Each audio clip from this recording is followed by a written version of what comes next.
Hello, everybody. One of these days I'm going to get on here and get caught up on how my whole summer went, but I saw this and I thought this was interesting.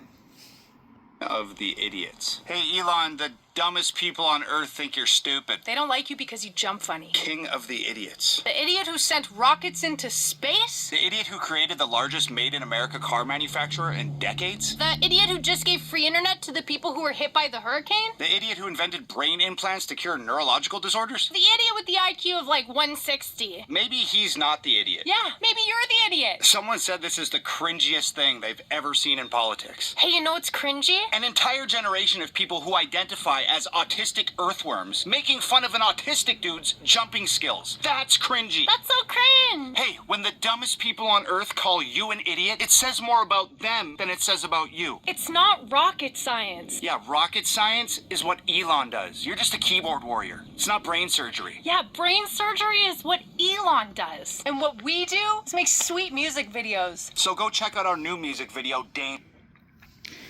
So, I love Tom MacDonald and his girlfriend Nova Rockefeller. Anybody who's been following my channel probably knows that.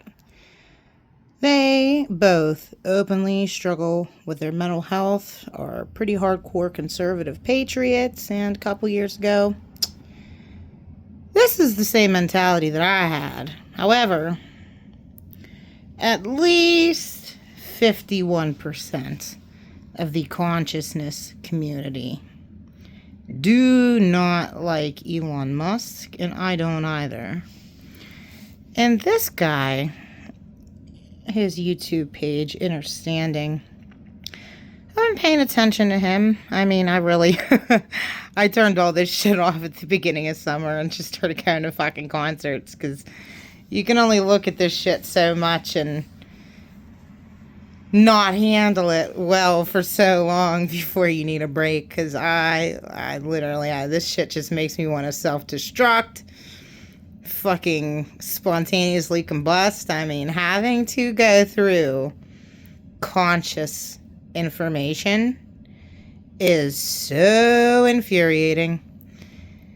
But this is really interesting. I wonder what the conscious people out there think about this. Not the unconscious people. The conscious people who are aware that we are inside of a simulated reality. I wonder what you guys think about this, because I think this is pretty interesting. It's like we're the last of a dying breed. I just can't stand by and watch people suffer or do crazy things to them. It's just not in me at all, right? But we're now seeing more and more generations where they give a shit. They spit on you. They laugh about it. They blog it and film it. And this is weird. But these leaders that have so much capital seem to watch as everybody crumbles that literally could have been saved if they just decided not to have one day in Monaco. That's more reptilian, just so you understand where that comes from. And some of the ancestors were also like that naturally. Elon had this demon mode. This is the profile of the villain. Why? That crazy childhood is like formula for entities that like to possess. The reptile can excel at many things, especially like battles and that kind of stuff. But when it comes to empathy and love, no. In that group, family thing, no. That's not what that brain is designed to do. Now I'm going to show you a few things that gives me the speculation that Marduk is in Elon Musk, whether he knows it or not. And this is one. The following clip has been taken from a Tribe Vibe special called The Book of Power. In this exploration of hidden truths and human potential, we unravel the threads connecting ancient Sumerian wisdom to modern tech pioneers, revealing the unseen architecture of our reality and the forces that shape human consciousness. What you're about to discover might fundamentally alter your understanding of existence and your untapped potential. Anchor yourself as we venture beyond the veil. Elon Musk is called on stage by Donald Trump. I was going to have the footage and decided I wouldn't waste my time. And said, he had a black hat on. He said, I'm not only, as you can see, I'm not only MAGA, MAGA, I'm dark, gothic, dog MAGA, okay? That's another one, so that goes in the files. Another thing that was mentioned on that same interview with Johnny Harris was one of his colleagues, older man, definitely very influential, mentioned Elon had this demon mode, damn near, a very dark side. And he said he saw it more when he was acquiring Twitter than anything. So this is just from somebody else's mouth saying this guy had a whole nother side to him that was unfathomable for people who follow him. Okay, so we're just taking notes. Now I'm going to show you a few things that gives me the speculation that Marduk is in Elon Musk, whether he knows it or not. And this is one, generally when Marduk enters into a body, the body starts looking like this around the chin, okay? So this chin area, now this image in itself was later on debunked as a hoax, right? But the SAALM, which was this organization that was really putting out all this information a while ago, it was like a lot of their stuff ended up debunked, but then there was a weird, eerie truth to it, almost like it was counterintelligence in a certain way. But there was this kind of face, and I had more pictures of different people who had seemed to be possessed by this entity who had took that drop jaw. Now, I don't have a picture of Elon right now, but you'll notice that same thing. Like when he's smoking weed on the interview with, Joe Rogan. Once he hits it, take a look at when he sits back and when he does the chin, because it'll be exactly that way. And then you'll start seeing more and more like, it seems like this area is a bit more pronounced. Okay, well, let's go into some of the archives here. So I have this guy, and he's Japanese. He makes no videos in English. And he posts like 30 times a day. I had to unsubscribe. And he was going on and on and on about that Da Vinci had already disclosed the alien relationship between humanity, and that's what he was really painting, and that many of his paintings featured these characters that had these elongated heads, right? And they also pointed out even the elongated chins like the Habsburg.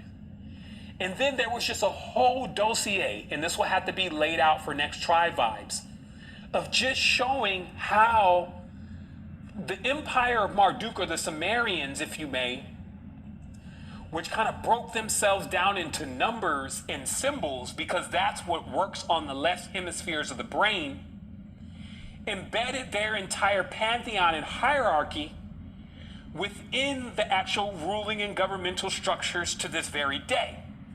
And that it never needed to be a lot of them. They work top down, so they control the rulers that nobody has access to, like your Trumps, your Elon, whoever's running most of the stuff. They possess them, and then it's top down from there. But back in the day, they didn't just possess them, they interbred with them, because that was the whole reptilian agenda. It was to interbreed. This is the original samurai. It was to interbreed with the human species, but it wasn't like what we see as like, now when they be explaining this, you even almost imagine a cold alien spacecraft with advanced technology and them in there splicing DNA and all this kind of stuff. This is the visual that comes up when they're teaching people about this right now, right? They want the clicks. But the ancient accounts record this as a rapier, basically a raper, that it really just intermingled with the tribes and birthed more offspring until eventually you had so much of the original Draco and original Orion and the original Assyrian blood within the tribes. And then the tribes would go to war with each other because their parents, if you may, or the entities that they corresponded to would use them, speak to them, okay? And this is where the whole thing, as we uncovered in last Tribe Eyes, about the spirits talking, right? So they would speak to the ones that worshipped them, okay? And some worshipped some gods, some worshipped other gods, but there was really only two sides in this, really. And that's why you got the Arab traditions, which are now still split now into more factions, Sunni, Shia. And then you had what you would call the original Judites, right? Which were split into their factions. But again, what I'm pointing out here is that you had some type of lion serpent that's Leo. They say Leo, Draco, and Orion. Okay? But again, they were never like on Front Street. So when the population started getting very high, they moved into behind the scenes. But when they ever came around, it's again like looking at these images are to let you understand almost the stature in itself. When they ever came around, it was easy to tell that they were around because they were larger and they didn't get much pushback because they had powers. And all of the smaller people or descendants, which were hybrids, demigods, Hiberus, humans, they definitely did not want to challenge these entities. Just so you understand, this is why the world is still steeped into worship, because they were traumatized by these beings. Now, here's the real crack. Marduk's symbol, as it's known, is an X. And it's because Marduk was directly, and this is the picture, let me just go to it. Marduk, who in the pantheon, let's say, Marduk split the earth with Nibiru. Okay? So this planet as we're seeing it was depicted as what you see on the left.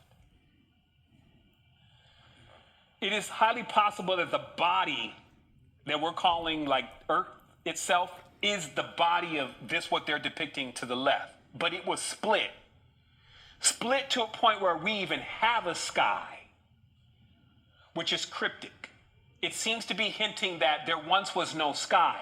There was no separation between what we're calling the ocean and the sky until Nibiru, aka Planet X, hit.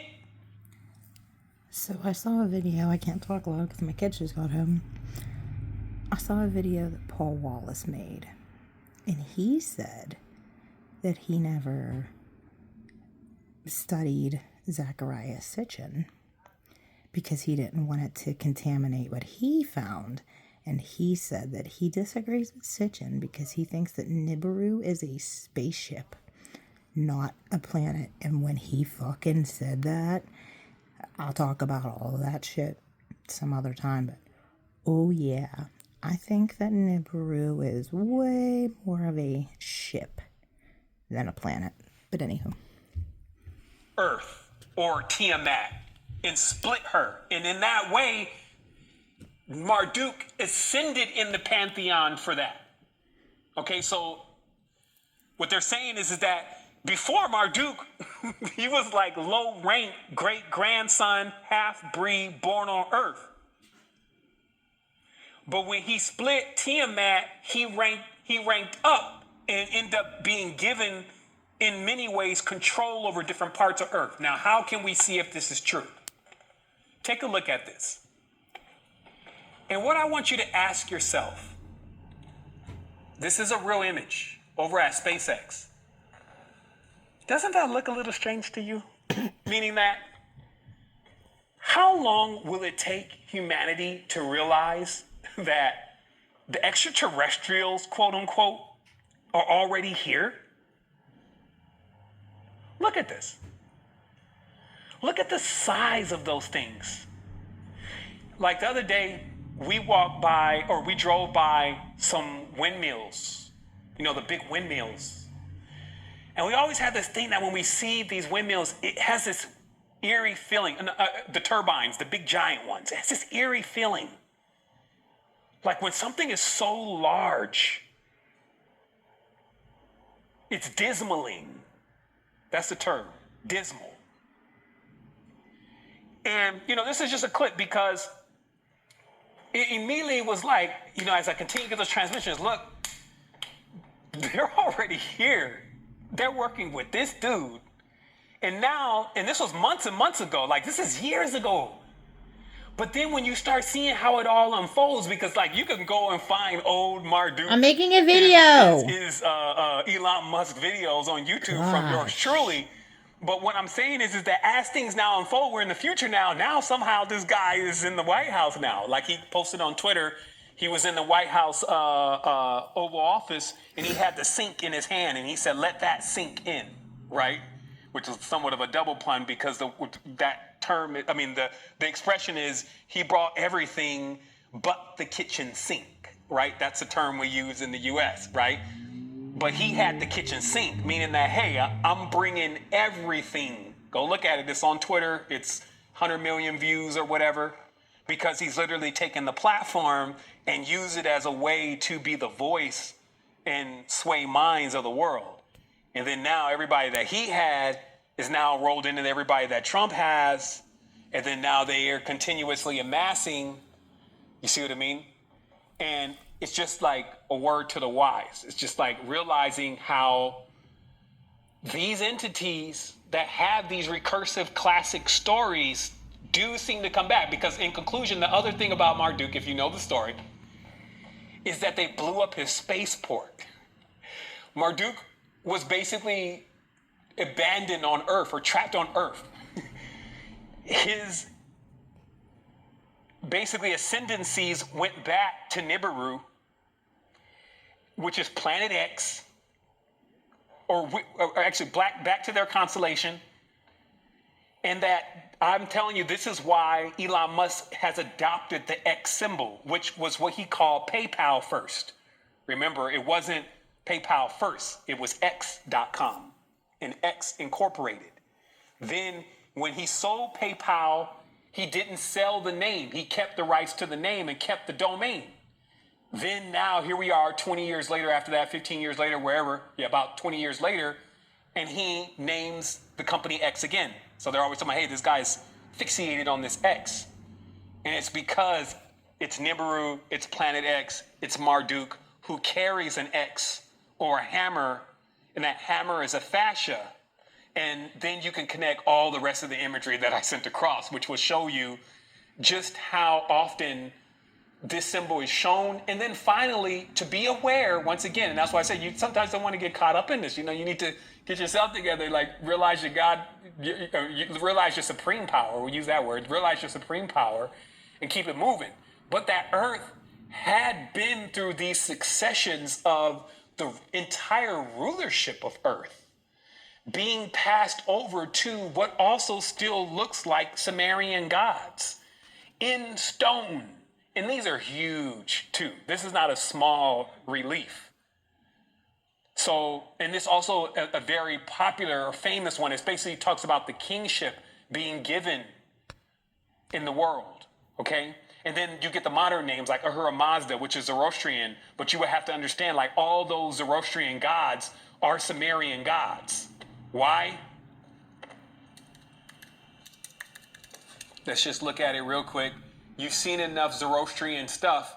Doesn't that look like, Sumerian stuff, doesn't that look like Zoroastrian is connected definitely to Sumerian, right? Seeing that that's that same, but except for Zoroastrianism is like Christianity for the people back in the day about the original system of the Sumerian gods, meaning that by the time that drops, Marduk has already ascended the tree and has complete control. And I've given you all these images because, and this also came courtesy of Kodoshi Matsu, right? That's, wait, no. That's not his name.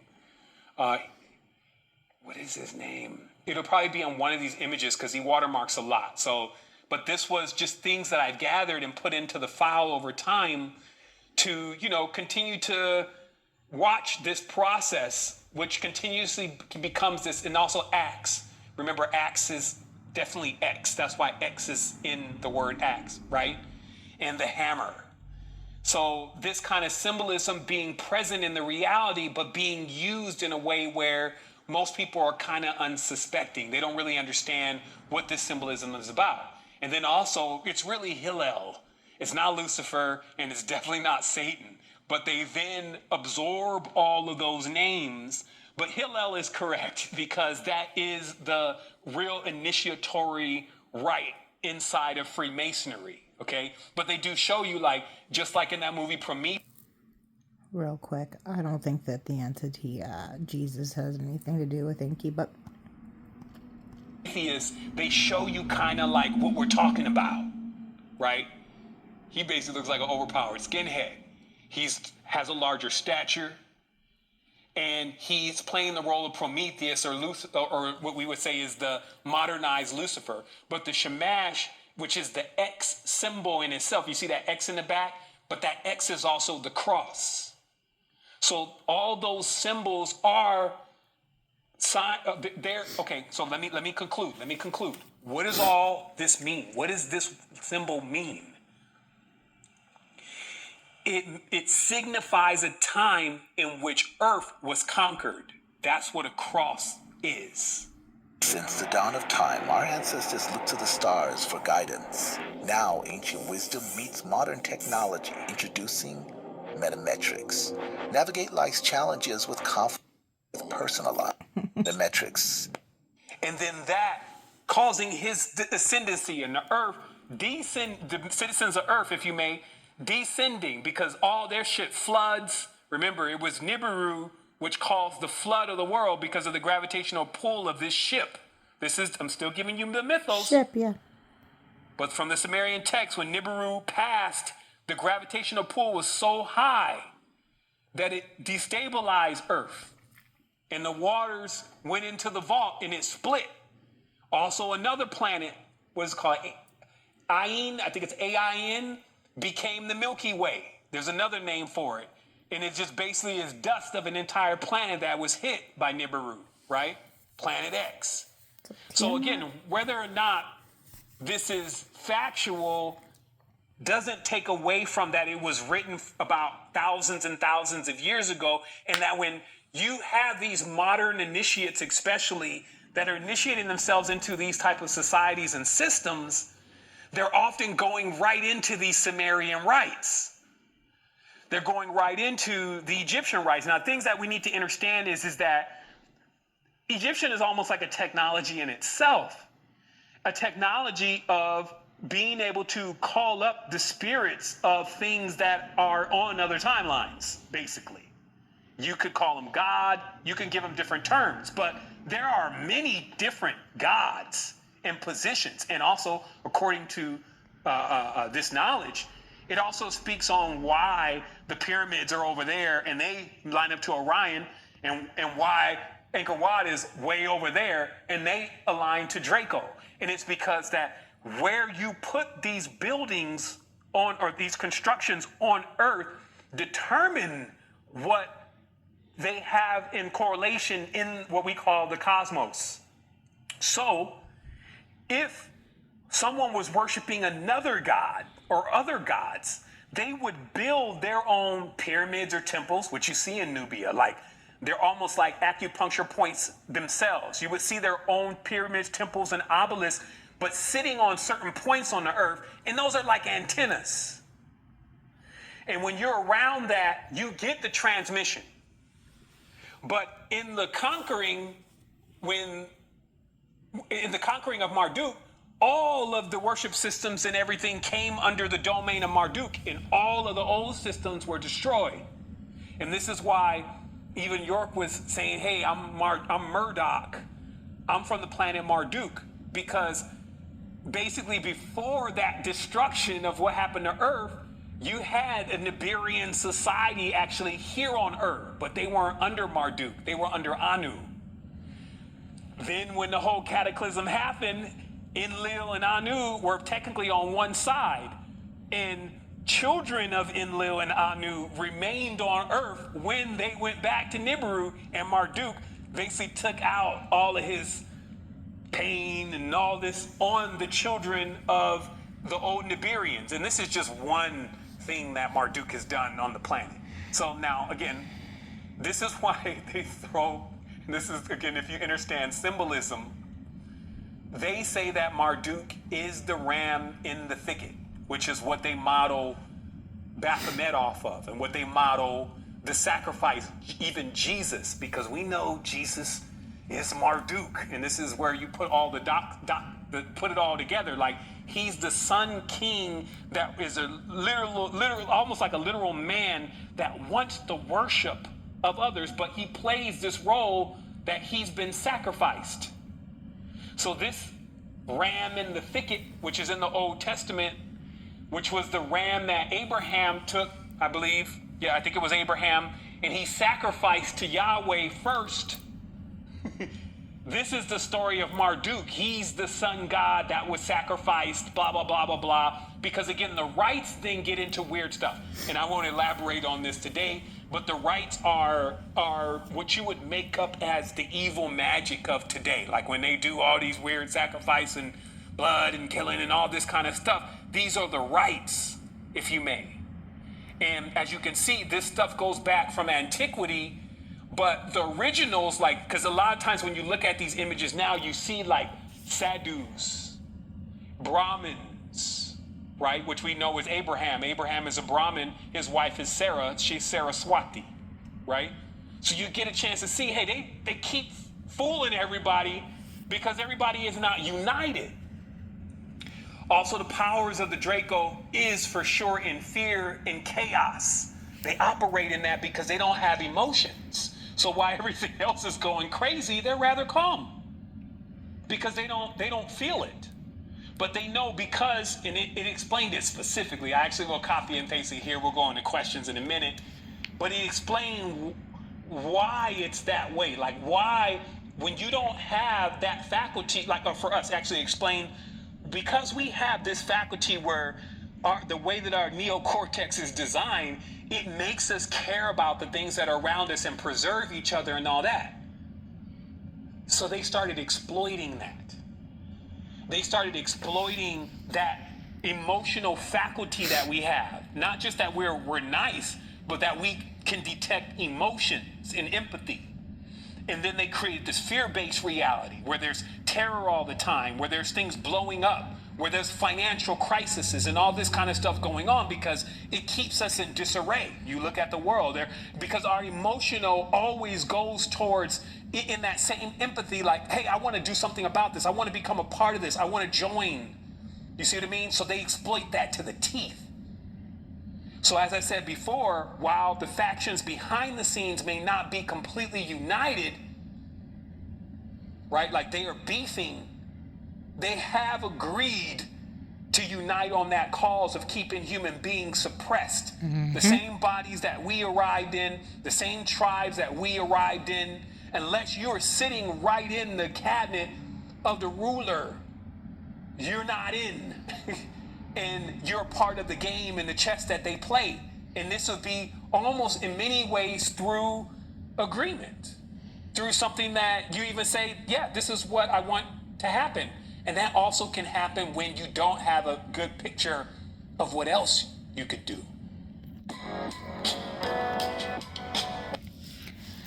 So yeah, I think that's a really interesting video. I mean, anybody who can sit down and talk to Elon Musk and think that they're talking to a human is like totally wild to me. So, well, I don't know what in the hell I just clicked. So I was wondering what the conscious people were talking about or thinking, you know. Is that Marduk? What the fuck we looking at, you know? Bye!